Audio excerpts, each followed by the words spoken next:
김종필 TV 시청자 여러분 반갑습니다. 김종필입니다. 내일신문 일면 기사 또 내일신문 오피니언면을 통해서 세상을 여러분께 친절하게 읽어드리고 있습니다. 오늘 방송 코너는 강민서 원장과 함께 하겠습니다. 강민서 원장은 우리 김종필 TV의 주요 패널인데 팬클럽이 조직이 되고 있습니다. 열혈 팔로워들이 생기기 시작을 했고 바람직한 현상입니다. 아직 숫자는 극소수이나 태풍의 눈사람의 눈처럼 불어날 것이로 저는 믿습니다. 강민서 동진 알고 계십니까? 극소수 한 명 아닙니까? 아니, 장점이 극소수에 있는 게 아니라 0과 1의 차이는 커요. 그게 네. 댓글을 잘 안 보시는구나. 댓글에 보면 얼마나 네. 화산의 저 용암처럼 마그마 같이 이렇게 분출하고 있어요. 자, 우리 강민서 원장이 뽑은 김종필 TV 선정 유익한 실원 칼럼 3선 공개합니다. 첫 번째 1월 12일 내일 실원에 올려진 남봉호 내일신문 논설 주간의 제목은 이렇습니다. 통합의제가 말로 끝나지 않으려면. 두 번째 꼭지는 신문로 1월 12일자입니다. 민주적 통제의 함정 최창렬 용인대 교육대학 원장께서 올리신 칼럼입니다. 세 번째 꼭지는 1월 15일 경제시평 코너에 올려진 내용인데요. 제목은 또 한 번의 대공황이 우려되는 이유입니다. 그 내용을 강민서 원장이 친절하게 설명해 드리겠습니다. 시작합시다.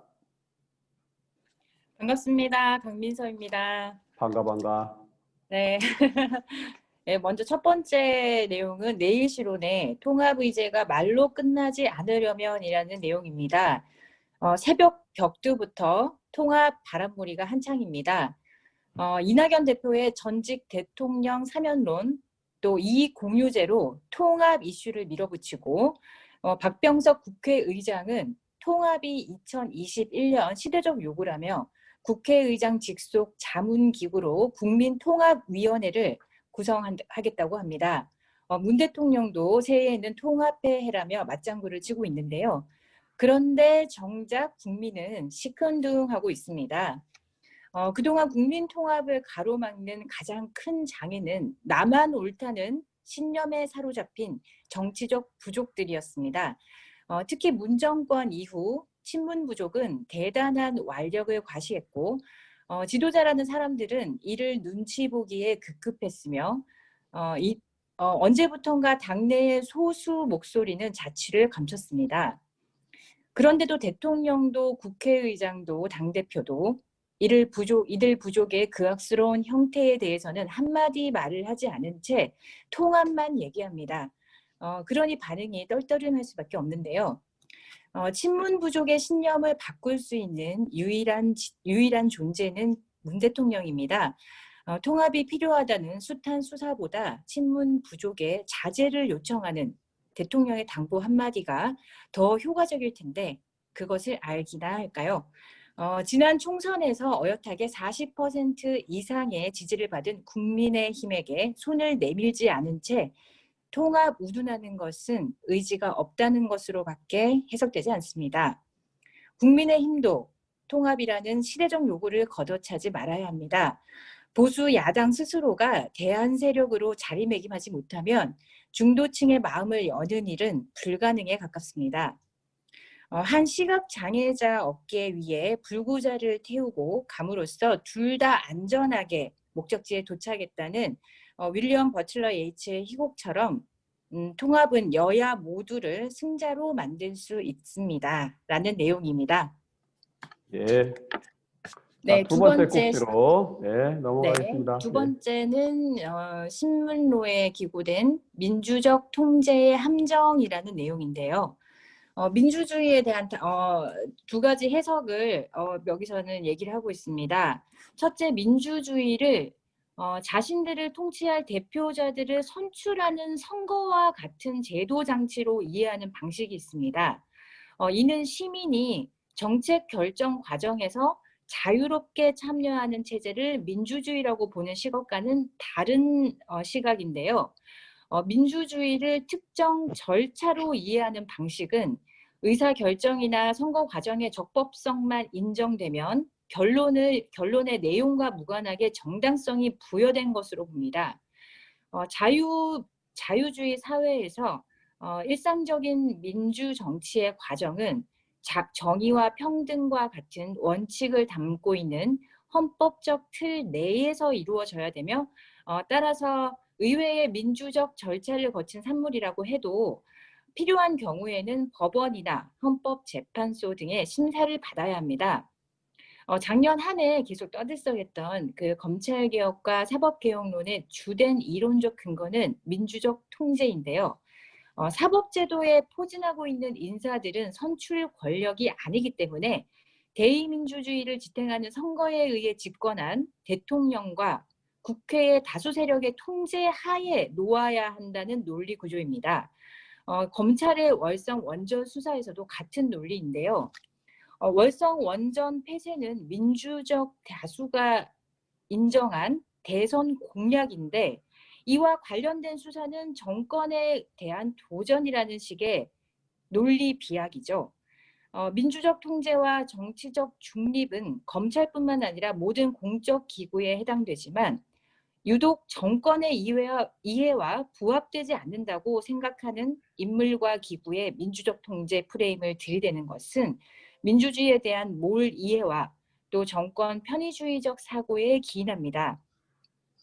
민주적 통제라는 그럴듯한 명분으로 자신들의 과도한 이해 추구를 덮으려는 것은 촛불로 집권한 정권답지 못한 행동입니다. 대의민주주의에서 선출이라는 절차에 의한 대의기구라고 해서 모든 행동이 정당화된다고 생각한다면 이는 민주주의에 대한 오해이자 무지입니다.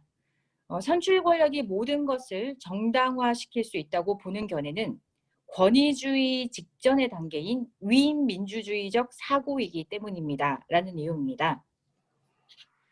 예.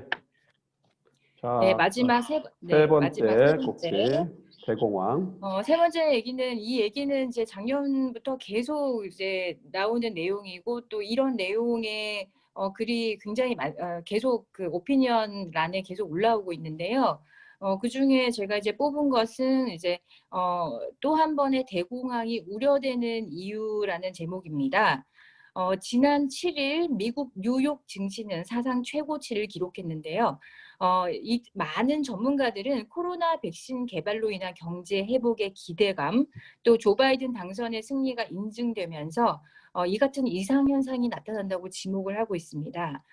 그러나 이런 분석은 전 세계적으로 번져가는 주식, 부동산, 금, 비트코인 등의 자산 투기 열풍을 설명하기에는 역부족입니다.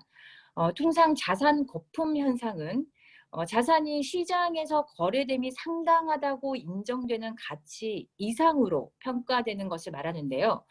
어떠한 이유든 시장에 과하게 풀려나는 통화량의 유동성의 과잉은 투자 심리를 부추겨서 자산 거품 현상에 기름을 붓는 역할을 합니다. 이른바 캉티용 효과라는 측면에서 보면 정부가 낮은 금리로 돈을 많이 풀게 되면 그 돈을 먼저 획득해서 투자한 사람은 원래 가치대로 자산을 구매할 수 있지만 그 돈을 늦게 획득한 사람은 원래 가치보다 비싼 돈을 지불하고서야 같은 자산을 구매할 수 있게 됩니다. 투자자들은 남보다 조금이라도 더 빨리 자산을 선점하기 위해서 빚까지 지게 되는데요. 여기에 함정이 있습니다. 천정부지로 치솟던 자산 가치도 이를 살 능력이 있는 구매자가 더 이상 나타나지 않으면 거래 절벽으로 인한 자산 가치 폭락 현상이 발생하기 때문입니다. 이는 역사적 경험을 통해 검증된 것인데요. 1929년 세계 대공황 당시 미국 경제는 검은 화요일을 맞았고요. 2008년 미국 부동산 위기도 같은 맥락에서 이해할 수 있습니다.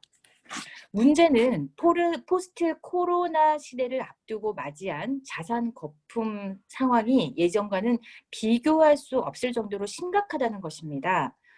미연준 통계 기준 2008년부터 2009년까지 약 1년 반 동안 미국 부동산 위기 상황 속에서 시중에 풀려나온 통화량이 약 1조 달러 정도였는데요.